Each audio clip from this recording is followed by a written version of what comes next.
అఖిలాండకోటి బ్రహ్మాండ నాయక రాజాధిరాజ యోగిరాజ పరబ్రహ్మస్వరూప సమర్థ సద్గురు సాయినాథ్ మహారాజుకి జై. హలో అండి, అందరికీ నమస్తే. అందరూ ఎలా ఉన్నారు? అందరూ ఆరోగ్యంగా క్షేమంగా సంతోషంగా ఉండాలని మనస్ఫూర్తిగా మనందరి తరపున అమ్మవారిని వేడుకుంటున్నాను.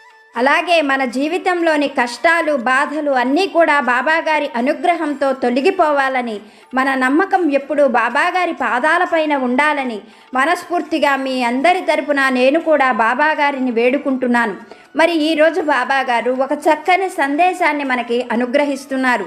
బాబాగారు మనకు తెలియజేస్తున్నటువంటి సందేశం ఏమిటో తెలుసుకోబోయే ముందు కొత్తగా మన ఛానల్ని చూస్తున్నట్లయితే ఛానల్ని సబ్స్క్రైబ్ చేసుకోండి. వీడియోని ఎక్కడా స్కిప్ చేయకుండా పూర్తిగా వినేందుకు చూసేందుకు ప్రయత్నం చేయండి. వీడియో నచ్చితే ఒక లైక్ చేసి సపోర్టు చేయడం మాత్రం మర్చిపోవద్దు. నన్ను సపోర్టు చేస్తున్న ప్రతి ఒక్క సాయి బంధువుకి నా హృదయపూర్వకమైన ధన్యవాదాలు. మరి బాబాగారి సందేశం ఏమిటో ఆ తండ్రి చల్లని దీవెనలతో తెలుసుకోవడానికి ప్రయత్నం చేద్దాము. బాబాగారి సందేశాన్ని భక్తి శ్రద్ధలతో వినేందుకు ప్రయత్నించండి. తల్లి, నువ్వు ఎప్పుడూ గుర్తుంచుకోవలసిన ఒక జీవిత సత్యాన్ని ఈరోజు నీకు తెలియజేయబోతున్నాను. శ్రద్ధగా విను. ఇది మాయా ప్రపంచం. జాగ్రత్తగా లేకపోతే నీ జీవితంలో విలువైన వాటిని చాలా నువ్వు కోల్పోవలసి వస్తుంది. దేన్నైనా కానీ పొందడం చాలా కష్టం. అందున కూడా నువ్వు ఇష్టమైన వాటిని పొందడం అనేది జీవితంలో ఒక వరంగా భావించు. కావలసిన వాటిని, కోరుకున్న వాటిని పొందడం జీవితంలో ఎంత కష్టమో నీకు బాగా తెలుసు.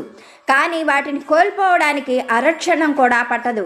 కొన్నిసార్లు నువ్వు పోగొట్టుకున్న వాటిని జీవితంలో ఇంకా ఎప్పటికీ కూడా తిరిగి సంపాదించలేవు. అందువలన జీవితకాలం నువ్వు బాధపడవలసి ఉంటుంది. నీ బాధను ఎవ్వరూ కూడా తీర్చలేరు.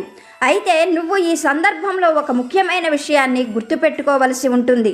బాబా, మోసం చేసేవారు ఎవరో, నిజమైన వారు ఎవరో నేను గుర్తించలేకపోతున్నాను. నాకు మనస్సుకి ఏ విషయము కూడా తెలియడం లేదు. అందరూ నా వాళ్లే, అందరూ నా మంచి కోరేవాళ్లే, నన్ను చక్కగా చూసుకునేవాళ్లే కదా బాబా. మరి మోసం చేసేవాళ్ళు ఎలా ఉంటారో నేను ఎలా తెలుసుకోగలను బాబా అని నువ్వు ప్రతి నిత్యము నన్ను అడుగుతూనే ఉంటావు. నీకు ఒక ముఖ్యమైన హెచ్చరిక చేస్తాను అని చెప్పాను కదా, అదేమిటో తెలుసా? మంచి కోరేవారు ఎప్పుడూ కూడా నటించవలసిన అవసరం ఉండదు. కానీ మోసం చేసేవారు మాత్రం అడుగడుగునా కూడా మంచితనాన్ని నటిస్తూ తిరుగుతూ ఉంటారు. ఇదిగో, ఇలాంటి వారి విషయంలో మాత్రం నువ్వు చాలా జాగ్రత్తగా ఉండాలి అని నిన్ను హెచ్చరిస్తున్నాను. ఇలాంటి వాళ్ళు ఎక్కడైనా ఉండవచ్చు, నీ బంధువులలో ఉండవచ్చు, స్నేహితులలో ఉండవచ్చు, నీ చుట్టూ కూడా అడుగడుగునా కనిపెట్టుకొని తిరుగుతూ ఉండవచ్చు. సమయం వచ్చినప్పుడు వాళ్ళు తమ నిజస్వరూపాన్ని బయట పెట్టడానికి ఏమాత్రము ఆలోచించరు, ఎంత మాత్రము కూడా సిగ్గుపడరు. కనుక నీ హితవు కోరి నేను నీకు ఒక మాట చెప్పాలి అనుకుంటున్నాను. నీకు అవకాశం ఉంటే ఇలాంటి దుష్టుల నుండి దూరంగా వెళ్ళిపో, లేకపోతే ధైర్యంగా ఎదురు తిరిగి పోరాడు. ఒక విషయంలో నువ్వు ఎప్పుడూ కూడా ఏమరపాటుగా ఉండవద్దు. ఈ విషయాన్ని బాగా గుర్తుపెట్టుకో. పాముకు పాలు పోసినా అది విషమే కక్కుతుంది. తన యజమానిని కాటు వేయడానికి అది అరక్షణం కూడా ఆలోచించదు. అలాగే విశ్వాసం లేనటువంటి వారు చేసిన మేలు మర్చిపోయి అవసరం అనుకుంటే ఎంతటి అపకారం చెయ్యడానికైనా ఏమాత్రము వెనుకాడరు, ఎంత మాత్రము కూడా ఆలోచించరు. అలాంటి వాళ్ళ నీచ మనస్తత్వం ఉన్నవారు నీ చుట్టూ ఎప్పుడూ ఉంటారు అన్న విషయాన్ని మాత్రం మర్చిపోవద్దు.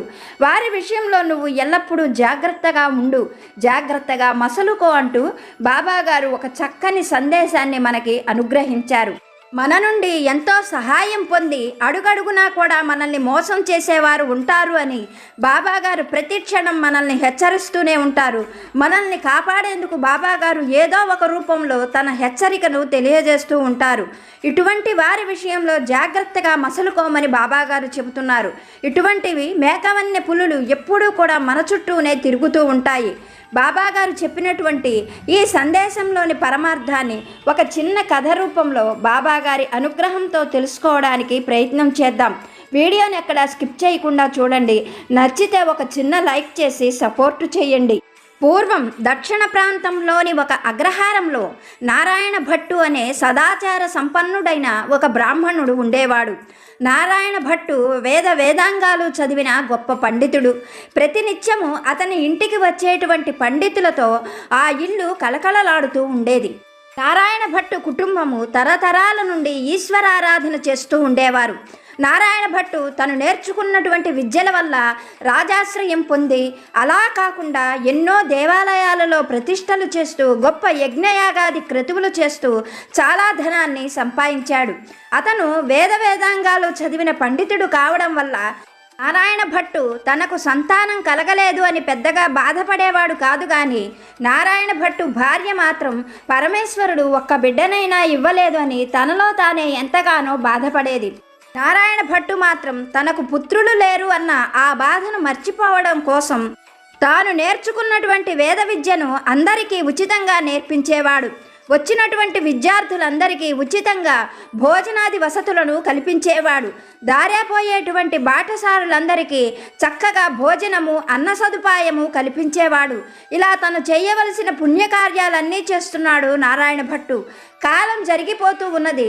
నారాయణ భట్టు దంపతులకు వృద్ధాప్యం సమీపిస్తున్నది అన్న ఆ సమయంలో ఊహించని ఆనందం కలిగించేటట్లుగా నారాయణ భట్టు భార్య గర్భవతి అయింది.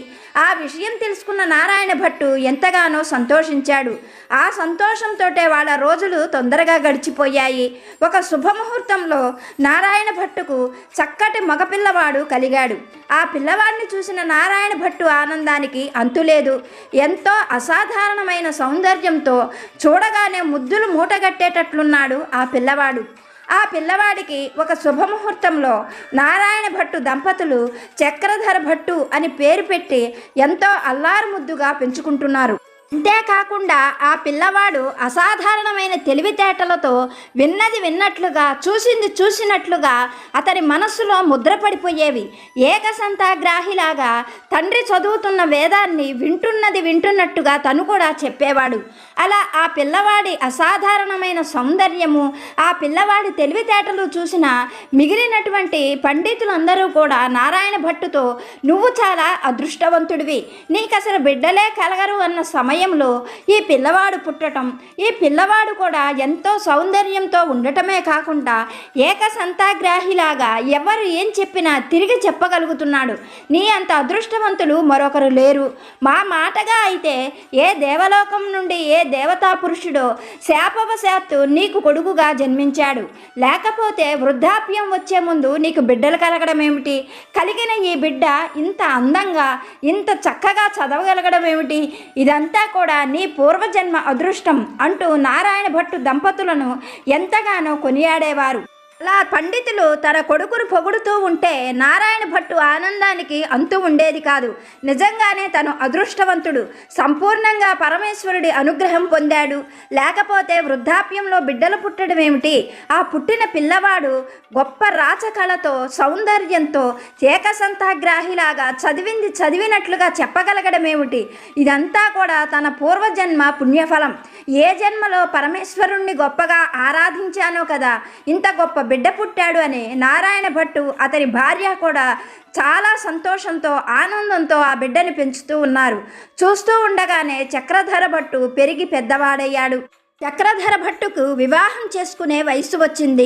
నారాయణ భట్టు దంపతులు అతడిని వివాహం చేసుకోమని, అతడి వివాహాన్ని, అతడి బిడ్డలను చూడాలని ఆశగా ఉందని వృద్ధులైనటువంటి నారాయణ భట్టు దంపతులు చక్రధర భట్టుతో చెప్పారు. చక్రధర భట్టు కూడా తనకు వివాహం చేసుకోవడానికి తగిన అందమైన అమ్మాయిని చూడమని తల్లిదండ్రులకి చెప్పారు. అతని తెలివితేటలు, అతని అందచందాలు తెలిసినటువంటి ఎంతోమంది పండితులు తమ కుమార్తెలను చక్రధర భట్టుకిచ్చి వివాహం చేయడానికి చాలా ఆసక్తి చూపించేవారు, ఉత్సాహం చూపించేవారు. కట్న కానుకలు ఇవ్వడానికి ఏమాత్రము వెనకాడేవారు కాదు. కానీ చక్రధర భట్టుకు వాళ్ళెవరూ కూడా నచ్చేవారు కాదు. వారిచ్చే కట్న కానుకలకు ఏమాత్రము చక్రధర భట్టు ఆశపడేవాడు కాదు. అతనికి అతని అందచందాలకు, తెలివితేటలకు తగినటువంటి కన్య కావాలి అని అతను ఎంతగానో ప్రయత్నించేవాడు. చుట్టుపక్కల ఉన్న ఎన్నో అగ్రహారాలలో ప్రయత్నించిన చక్రధర భట్టుకు సమానమైన అందచందాలు గల్ల అమ్మాయి అతనికి కనిపించలేదు. రాను రాను నారాయణ భట్టు దంపతులకు చక్రధరునికి వివాహం చేయడం పెద్ద సమస్యగా మారింది. అతని అందము తెలివితేటలే అతని పాలిట శాపంగా అనిపించాయి ఆ తల్లిదండ్రులకి. కానీ చేయగలిగింది ఏమీ లేక అతని కుమారుడు ఎప్పుడు మనసు మార్చుకుంటాడా అని నారాయణ భట్టు ఎదురు చూస్తూ ఉండేవాడు. చక్రధర భట్టుకు కూడా ఆ చుట్టుపక్కల ఎక్కడా కూడా తన అందానికి తెలివితేటలకు తగిన అమ్మాయి లేదు అని నిర్ధారించుకున్నాడు. అలా నిర్ధారించుకున్న చక్రధర భట్టు ఒకరోజు తండ్రితో, తండ్రి గారు, ఈ మధ్యకాలంలో నా మనస్సు ఏమీ బాగుండడం లేదు. ఎన్నో సంబంధాల కోసం ప్రయత్నించినా నా మనస్సుకు నచ్చిన అమ్మాయి ఒక్కరూ కనపడలేదు. నా మనస్సు పరిపరి విధాలా పోతూ ఉన్నది. కొంతకాలం తీర్థయాత్రలు పుణ్యక్షేత్రాలు దర్శిస్తే నా మనస్సు కుదుట పడుతుంది. ఆ భగవంతుడి అనుగ్రహంతో మీరు అనుకున్నట్లుగానే నేను కోరుకున్నట్లుగా ఒక చక్కని అమ్మాయిని భగవంతుడు నాకు చూపిస్తాడు అని అనిపిస్తున్నది. మీరు ఒప్పుకుంటే తీర్థయాత్రలకు వెళతాను అని చెప్పాడు. కొడుకు మనస్తత్వం ఏమిటో నారాయణ భట్టుకి బాగా తెలుసు. ఏదైనా అనుకున్నాడు అంటే కొడుకు సాధించి తీరుతాడు. అతడి మనస్సు స్థిమితపడాలి అంటే ఆ ప్రాంతం మారితేనే అతడు స్థిమితపడతాడు అని అర్థం చేసుకున్న నారాయణ భట్టు కొడుకు తీర్థయాత్రలకు వెళ్లేందుకు అంగీకరించాడు. అటు తరువాత చక్రధర భట్టు దగ్గరలో ఉన్న తమ బంధువులకు తల్లిదండ్రుల బాధ్యతను అప్పగించి తీర్థయాత్రలకు బయలుదేరాడు. అందరికీ కూడా తీర్థయాత్ర అని చెప్పాడు, కానీ తన మనస్సుకు నచ్చిన అమ్మాయి ఎవరైనా కనిపిస్తుందేమో అని కన్యాన్వేషణతో బయలుదేరాడు చక్రధర భట్టు. అలా బయలుదేరిన చక్రధర భట్టు ఎన్నో అగ్రహారాలు తిరిగాడు, ఎన్నో పుణ్యక్షేత్రాలు దర్శించాడు. ఎన్నో చోట్ల తనకు తగినటువంటి అమ్మాయి లభిస్తుందేమోనని చాలా తీవ్రమైన ప్రయత్నాలు చేశాడు. అతనికి కూడా ఇంకా తనకు తగినటువంటి అమ్మాయి దొరకదేమో అనే నిరాశ ఏర్పడింది. ఎందుకంటే వివాహం అనేది జీవితంలో ఒక్కసారే చేసుకుంటాము. అలా చేసుకునేటువంటి వివాహం విషయంలో ఏమాత్రము తొందరపడకూడదు. ఎందుకంటే ఆ తరువాత జీవితకాలము బాధపడవలసి వస్తుంది కదా. అందుకనే తన మనస్సును ఏమాత్రం మార్చుకోకుండా తను కోరుకుంటున్నట్లుగా చక్కని రూపురేఖలు, మంచి తెలివితేటలు కలిగిన అమ్మాయి దొరుకుతుందేమో అన్న ఆశతో ఏమాత్రము నిరుత్సాహపడకుండా ఓర్పుతో సహనంతో ప్రయాణం సాగిస్తున్నాడు చక్రధర భట్టు. అలా ప్రయాణిస్తున్న చక్రధర భట్టు ఒకనాటి సాయంకాలం వేళకు సరస్వతి నదీ తీర ప్రాంతానికి చేరుకున్నాడు. ఆ నదీ తీర ప్రాంతంలో ఒక గొప్ప అగ్రహారం ఉన్నది. ఆ అగ్రహారము చాలా అందమైనది, గొప్ప పండితులతో నిత్యము కళకళలాడుతూ ఉంటుంది. ఆ అగ్రహారంలోనే ఆ రోజు రాత్రి గడపాలి అని నిర్ణయించుకున్నాడు చక్రధర భట్టు. అలా నిర్ణయించుకున్న చక్రధర భట్టు ఆ అగ్రహారంలోని ఒక పండితుడి ఇంటికి వెళ్ళాడు. ఆ పండితుడి ఇల్లంతా కూడా ఎంతో కోలాహలంగా ఉంది. ఆ ఇంట్లో ఏదో గొప్ప విశేషం జరుగుతున్నది అని చక్రధర భట్టుకి అర్థమైంది. చక్రధర భట్టు లోపల ఉన్న వారిని పిలిచాడు. ఆ లోపల నుండి ఒక వృద్ధుడు బయటకు వచ్చి చక్రధర భట్టును చూస్తూనే చాలా ఆనందంగా సంతోషంగా ఏం కావాలి అన్నట్లుగా ప్రశ్నించాడు. చక్రధర భట్టు తను వచ్చిన పనంతా కూడా చెప్పి ఆ రాత్రి అక్కడ ఉండేందుకు అవకాశం ఇవ్వమని అడిగాడు. ఆ వృద్ధుడు క్షణం సేపు ఆలోచించి చక్రధర భట్టుని లోపలికి సాదరంగా తీసుకొని వెళ్ళి ఎంతో చక్కగా అతిథి మర్యాదలు చేశాడు. ఆ ఇంటివారు చేస్తున్న మర్యాదలకు చక్రధర భట్టుకి చాలా ఆనందం కలిగింది.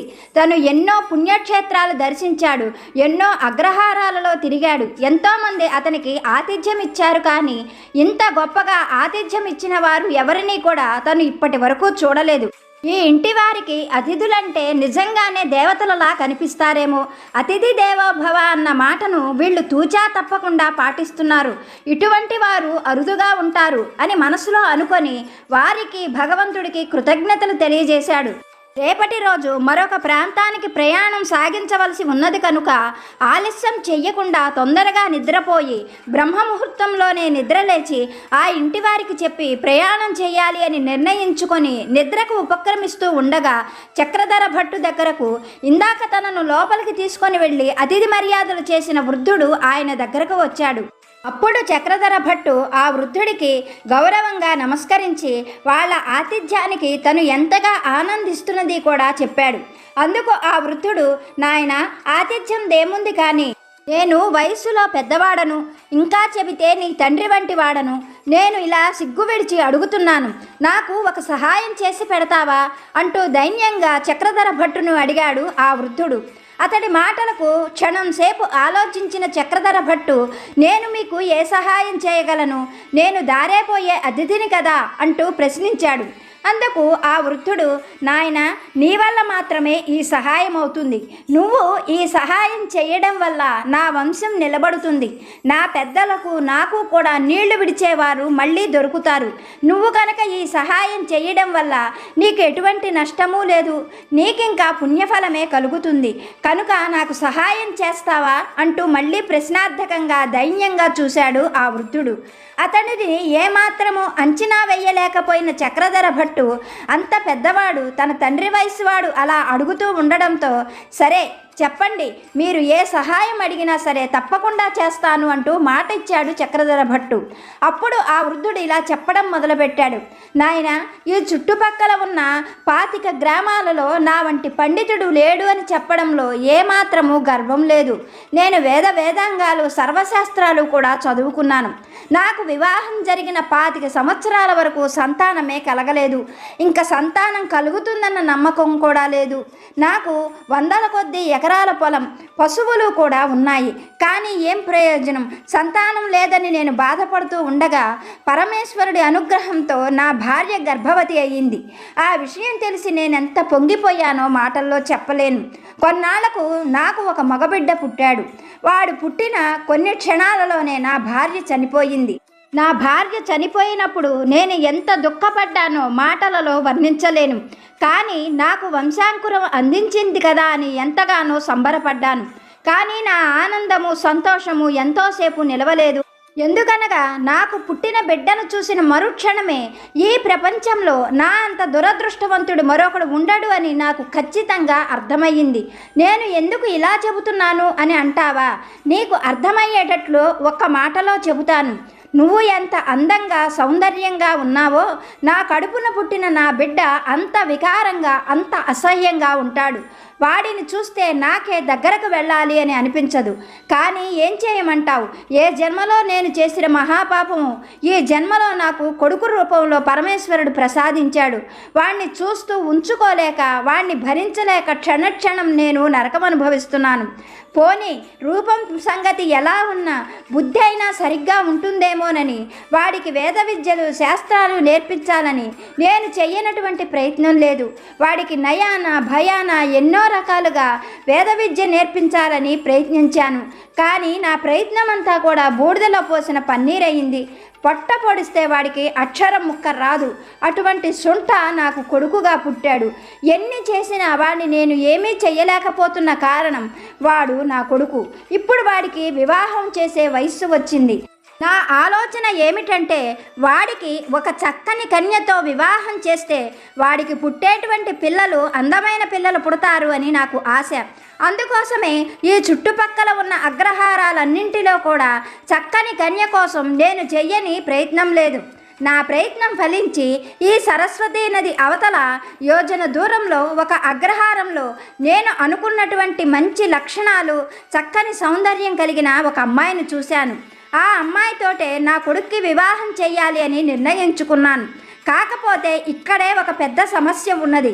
ఇప్పటి వరకు వాళ్లకు నా కుమారుణ్ణి చూపించలేదు. వారు నన్ను నా కుమారుడి గురించి ప్రశ్నించినప్పుడు పండితుల గోష్ఠికి వెళ్ళాడని, యజ్ఞయాగాది క్రతువులు చేయడానికి వెళ్ళాడు అని వారితో అబద్ధం చెప్పి దాటవేశాను. ఎందుకంటే వారు నా కుమారుణ్ణి చూశారు అంటే వాడికి ఈ జన్మలో వివాహం కాదు. ఇంకా ఈ చుట్టుపక్కల ఎవరు కూడా వాడికి వివాహానికి కన్యనిచ్చే ప్రశ్నే ఉండదు. అంతేకాకుండా మమ్మల్ని ఈ అగ్రహారంలో కూడా ఉండనివ్వరు. అందువల్లే వాడిని ఇప్పటి వరకు కూడా నేను బయట ప్రపంచం వారికి చూపించలేదు. నేటికి సరిగ్గా 3వ రోజు మధ్యాహ్నం నా కొడుక్కి ఆ అమ్మాయికి వివాహ ముహూర్తం నిశ్చయమయ్యింది. నేను ఎలా ఈ గండం నుంచి బయటపడాలా అని దైవాన్ని ప్రార్థిస్తూ ఉన్నాను. అనుకోకుండా సాయంకాలం వేళ నువ్వు మా ఇంటికి అతిథిగా వచ్చావు. నిజం చెబుతున్నాను, నిన్ను చూడగానే నాకు పోయిన ప్రాణం లేచి వచ్చినట్లుగా అనిపించింది. ఆ భగవంతుడే నిన్ను నా కోసం పంపించి ఉంచాడు. నేను నీతో ఒక మాట చెబుతున్నాను. నువ్వు నాకు చేసే ఈ సహాయం వల్ల నా వంశం నిలబడుతుంది, నీకు ఎంతో పుణ్యం కలుగుతుంది, నీకు బంగారం లాంటి భవిష్యత్తును భగవంతుడు ప్రసాదిస్తాడు. నేను ఏం చెప్పదలుచుకున్నాను అంటే, వారెవరూ కూడా నా కుమారుణ్ణి చూడలేదు కనుక నేటి నుండి పెళ్ళి అయ్యే వరకు నిన్నే నా కుమారుడిగా అందరికీ పరిచయం చేస్తాను. నీకే చక్కగా అందమైన వస్త్రాలు అలంకరించి పెళ్లి కుమారుడిగా చేసి ఆ అమ్మాయితో సశాస్త్రీయంగా వేదమంత్రాల సాక్షిగా నీతోనే పెళ్లి జరిపిస్తాను. పెళ్లి పూర్తయిన తరువాత మళ్ళీ తిరుగు ప్రయాణంలో నీ దారిన నువ్వు వెళ్ళిపో. నేను ఆ అమ్మాయిని కోడలిగా మా ఇంటికి తెచ్చుకుంటాను. వివాహం అయిపోయిన తర్వాత భర్త ఎలా ఉన్నా చెయ్యగలిగింది ఏమీ లేదు కనుక ఆ అమ్మాయే కొన్నాళ్లకు నా కొడుకుతో కాపురం చేస్తుంది. ఇదే నా ఆలోచన అని చెప్పాడు ఆ వృద్ధుడు. అతడి మాటలు వింటున్నటువంటి చక్రధర భట్టుకి ఒక్కసారిగా కాళ్ళ కింద భూమి కంపించినట్లయిపోయింది. తన కుటుంబం బాగు కోసం ఈ వృద్ధుడు చెయ్యకూడనటువంటి ఘోరమైన తప్పు చేస్తున్నాడు. ఒక అమ్మాయిని మోసం చేసి వివాహం చేయించడమే కాకుండా ఆ అమ్మాయిని బలవంతంగా తన కుటుంబంలోకి తీసుకురావాలని చూస్తున్నాడు. ఈ పాపంలో తను భాగస్వామి కావడం చక్రధర భట్టుకి ఎంతో బాధ కలిగించింది. కానీ ముందుగా మాట ఇచ్చి ఉండడం వల్ల చెయ్యగలిగింది ఏమీ లేకపోయింది.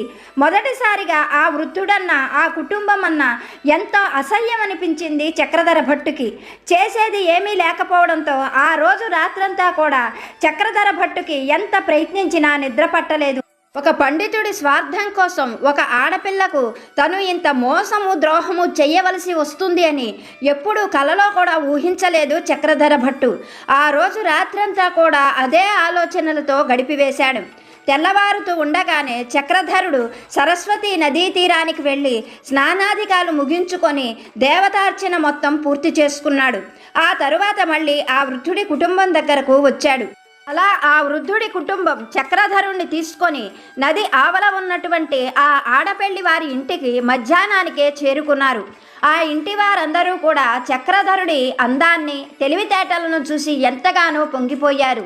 ముఖ్యంగా చక్రధరుడు చేసుకోబోతున్నటువంటి ఆ అమ్మాయి లీలావతి చక్రధరుడి అందచందాలు గొప్పతనము వింటూ ఎంతగానో మురిసిపోయింది.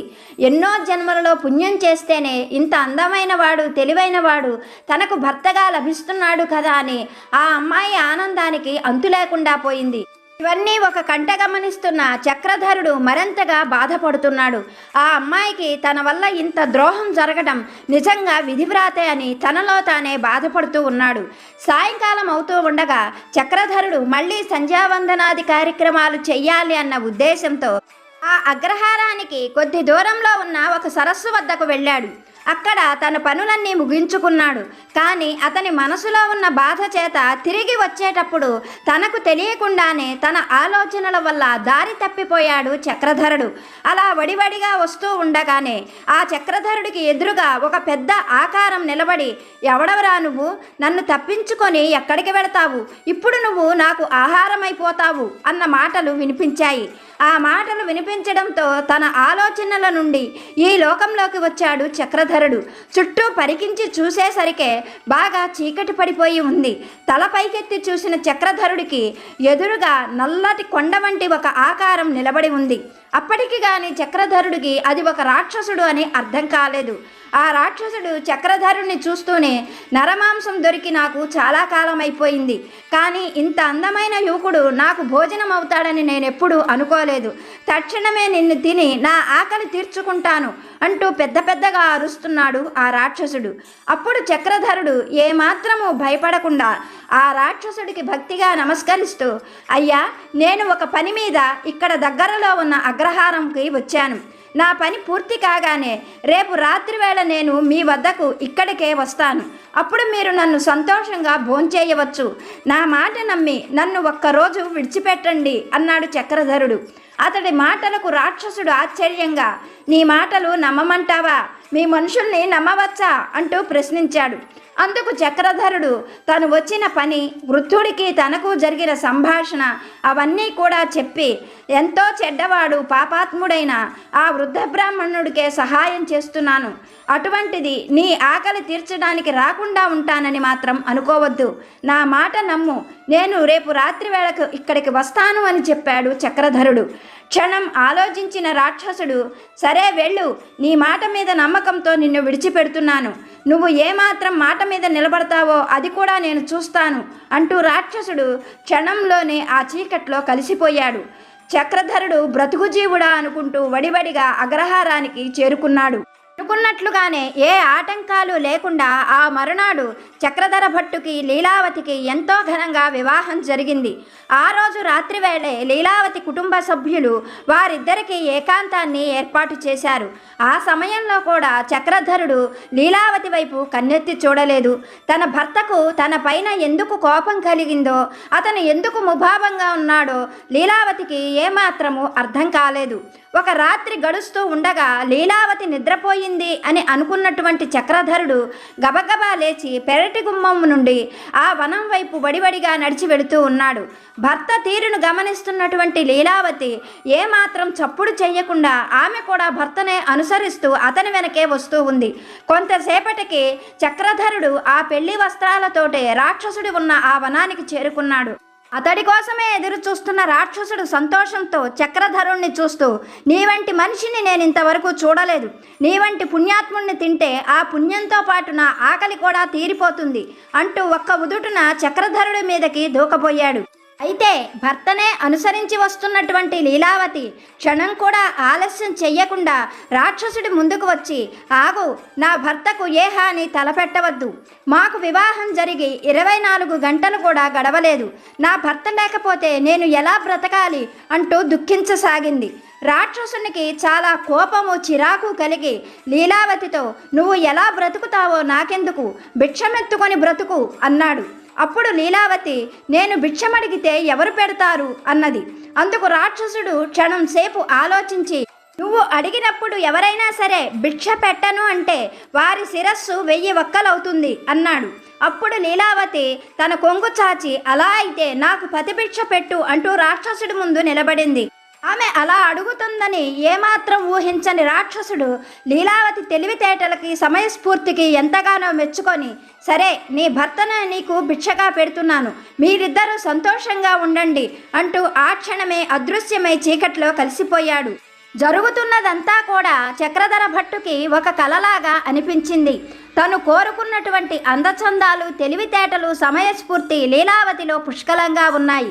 తనకు తెలియకుండానే అతను కూడా లీలావతిని ఇష్టపడుతున్నాడు. కానీ వృద్ధ బ్రాహ్మణుడికి మాట ఇచ్చి ఉండడం వల్ల ఆ అమ్మాయి తన భార్య కాదు కదా అని తనలోనే తను దుఃఖపడ్డాడు. జరిగిన విషయాలు ఏవీ కూడా లీలావతితో చెప్పలేదు. ఇద్దరూ కూడా ఆ తరువాత ఏమీ జరగనట్లుగా ఇంటికి చేరుకున్నారు. ఆ మరునాడు వృద్ధ బ్రాహ్మణుడు మధ్యాహ్నానికే బంధువులతో సహితంగా భోజనాలు ముగించుకొని అవతల ఉన్నటువంటి అగ్రహారం చేరుకోవడం కోసం సరస్వతీ నదీ తీరానికి చేరుకున్నారు. అక్కడికి చేరుకోగానే వృద్ధ బ్రాహ్మణుడు 2 పడవలను మాట్లాడాడు. వాటిలో ఒక పెద్ద పడవలో కోడలిని, బంధువులను, ఆమెతో పాటుగా వచ్చినటువంటి సారె అంతా కూడా ఒక పెద్ద పడవలో పెట్టించాడు. చిన్నదైనటువంటి 2వ పడవలో చక్రధర భట్టును ఎక్కమని చెప్పి ఎవరికి ఏమీ అనుమానం రాకుండా ఉండడం కోసం ఆ పడవలో కూడా కొన్ని సామాను సర్దించాడు. అటు తర్వాత చిన్న పడవ వాడికి ఎక్కువ ధనం ఇచ్చి నది మధ్యలోకి వెళ్ళగానే చక్రధర భట్టుతో సహా ఆ పడవ మునిగిపోయేటట్లు చెయ్యమని అతనితో చెప్పాడు. అతను కూడా అందుకు అంగీకరించాడు. తనకు సహాయం చేయడానికి వచ్చిన చక్రధర భట్టు బతికి ఉంటే తనకి ఎప్పటికైనా ఇబ్బందులు తప్పవు అని అతను చేసిన సహాయము మేలు మర్చిపోయి అతన్ని చంపాలని నిర్ణయించుకున్నాడు వృద్ధ బ్రాహ్మణుడు. అందుకు తగినట్లుగానే పడవవాడితో కలిసి పథకం రచించాడు. అన్నీ తను అనుకున్నట్లుగా జరుగుతున్నందుకు ఆ బ్రాహ్మణుడు ఎంతగానో సంతోషించి ముందుగా పెద్ద పడవలో తన వారితో కలిసి అవతల వైపుకు బయలుదేరాడు. అలా పెద్ద పడవ బయలుదేరిన గంట తరువాత చక్రధరుడు ఎక్కినటువంటి చిన్న పడవ కూడా బయలుదేరింది. ఆ పడవ నదిలో కొంత దూరం వచ్చేసరికి ఆ పడవలోకి నీళ్లు వచ్చాయి. నది మధ్యలోకి రాగానే అనుకున్నట్లుగానే పడవవాడు ఒక్కసారిగా నదిలోకి దూకేశాడు. ఏం జరుగుతున్నదో చక్రధర భట్టు అర్థం చేసుకునేలోపే నీళ్లతో నిండిన ఆ పడవ చక్రధర భట్టుతో సహితంగా నదిలో మునిగిపోయింది. అలా మునిగిపోయినటువంటి ఆ పడవ ప్రవాహ ఉధృతి బాగా ఉండడం చేత ఎటో కొట్టుకుపోయింది. లీలావతితో సహా ఉన్నటువంటి పెద్ద పడవ అవతల ఒడ్డుకు చేరుకోవడంతో అందరూ పడవ దిగి అగ్రహారం వైపు బయలుదేరారు. ఎంత సమయం గడుస్తున్నా కానీ చక్రధర భట్టు ఆచూకీ కనిపించకపోవడంతో లీలావతికి ఏదో ఆందోళనగాను మనస్సు కీడు శంకించినట్లుగాను అనిపించటంతో వృద్ధ బ్రాహ్మణుడి దగ్గరకు వచ్చి, మామయ్య గారు, ఆయన రాలేదేమిటి? ఆయన కూడా మనతో పాటు ఈ పడవలోనే వస్తే బాగుండేది కదా, ఆయన కనిపించడం లేదేంటి అంటూ ఆందోళనగా అడిగింది. అందుకు ఆ వృద్ధ బ్రాహ్మణుడు, ఎవరు? నీ భర్తే కదా, ఇడుగో ఇక్కడే ఉన్నాడు అంటూ తన కొడుకును ముందుకు తీసుకొచ్చాడు. అతడిని చూడగానే లీలావతికి నెత్తిన పిడుగు పడ్డట్లు అనిపించింది. క్షణంలోనే తేరుకున్న లీలావతి ఆ వృద్ధ బ్రాహ్మణుణ్ణి కోపంగా చూస్తూ, నన్ను వేదమంత్రాలతో అగ్నిసాక్షిగా వివాహం చేసుకున్న అతను ఎవరో, నా భర్తలాగా పెళ్లి నాటకం ఆడుతున్న ఇతను ఎవరో, అన్ని విషయాలు మహారాజుతో ఈ క్షణమే చెబుతాను, న్యాయమేమిటో ఆయనే చేస్తాడు అంటూ పరుగులాంటి నడకతో మళ్ళీ నది ఒడ్డుకు చేరుకొని తనను అవతల ఒడ్డుకి తీసుకొని వెళ్ళమని తమను తీసుకొచ్చిన పడవవాడితో చెప్పింది. అతను అంగీకరించడంతో అప్పటికప్పుడే లీలావతి ఆ పడవలో కూర్చొని నది అవతల తీరానికి చేరుకొని పరుగులాంటి నడకతో తన అగ్రహారం వైపు బయలుదేరింది. ఇలా ఒకనాటి రాత్రి వేళకు ఇంటికి చేరుకొని జరిగిన విషయమంతా తల్లిదండ్రులకు చెప్పి ఎంతగానో విలపించసాగింది లీలావతి. ఈమె పరిస్థితి ఇలా ఉండగా నీళ్లల్లో కొట్టుకుపోయిన చక్రధర భట్టు కళ్ళు తెరిచి చూసేసరికే ఒక మత్స్యకారుడి గుడిసెలో ఉన్నాడు. కళ్ళు తెరిచిన చక్రధరుడికి తను చేసిన తప్పేమిటో పూర్తిగా అర్థమైంది. ఆ వృద్ధ బ్రాహ్మణుడు తను చంపాలి అని నిర్ణయించుకున్నాడన్న విషయం కూడా తెలుసుకొని ఎలాగైనా సరే లీలావతిని కాపాడాలి, తను చేసిన పాపానికి ప్రాయచిత్తం చేసుకోవాలి అనుకొని లీలావతి కుటుంబ సభ్యులకు జరిగిన విషయం అంతా చెప్పాలని నిర్ణయించుకున్నాడు. అప్పటికప్పుడే అక్కడ ఒక ఎడ్లబండి మాట్లాడుకొని ఆ అగ్రహారానికి బయలుదేరాడు. 3 పగళ్ళు 3 రాత్రులు ప్రయాణం చేసి ఒక సాయంకాలం వేళకు లీలావతి ఉండే అగ్రహారానికి చేరుకున్నాడు చక్రధర భట్టు. అలా అగ్రహారానికి చేరుకొని లీలావతి వాళ్ళ ఇంటికి వస్తూ ఉన్నాడు. అంత దూరంలో చక్రధర భట్టును చూసిన లీలావతి పరుగులాంటి నడకతో చక్రధర భట్టు దగ్గరకు వచ్చి గాఢాలింగనం చేసుకొని, నేను మీకు ఏ అపకారం చేశాను? మీరు లేకుండా నేను ఒక్క క్షణం కూడా జీవించలేను. ఇంకా నేను మిమ్మల్ని విడిచిపెట్టను. నా తప్పులేమైనా ఉంటే క్షమించండి అంటూ చక్రధర భట్టు పాదాలు పట్టుకుంది. చక్రధర భట్టు పరిస్థితి కూడా అదే కావడంతో అతను కూడా దుఃఖపడుతూ లీలావతిని గాఢాలింగనం చేసుకున్నాడు. అలా అత్తవారింట్లోనే సంతోషంగా చక్రధర భట్టు కొన్ని మాసాలు గడిచిన తరువాత తన భార్యతో సహితంగా తన అగ్రహారానికి చేరుకున్నాడు. తల్లిదండ్రులతో సంతోషమైన జీవితం గడుపుతూ ఉన్నాడు. వృద్ధ బ్రాహ్మణుడు తమ విషయాలు బయటపడితే ఎక్కడ తమ ప్రాణాలు పోతాయో అని అజ్ఞాతంలో గడపడం ప్రారంభించాడు. బాబాగారు మనకు ఈ మాటే చెబుతున్నారు, ఏదైనా మాట్లాడే ముందు, నిర్ణయం తీసుకోనే ముందు చక్కగా ఆలోచించి నిర్ణయం తీసుకో. ఎందుకంటే ఇది నీ జీవితం, జీవించవలసింది నువ్వే. సంతోషమైన దుఃఖమైన ఏదైనా అనుభవించవలసింది నువ్వే కనుక జాగ్రత్తగా ఉండు అంటూ బాబాగారు హెచ్చరిస్తున్నారు. ఇప్పటి వరకు వీడియో చూసిన మీ అందరికీ పేరు పేరున నా హృదయపూర్వక ధన్యవాదాలు. మరొక మంచి వీడియోతో బాబాగారి ఆశీస్సులతో మళ్ళీ కలుసుకుందాము. సర్వేజన సుఖినో భవంతు.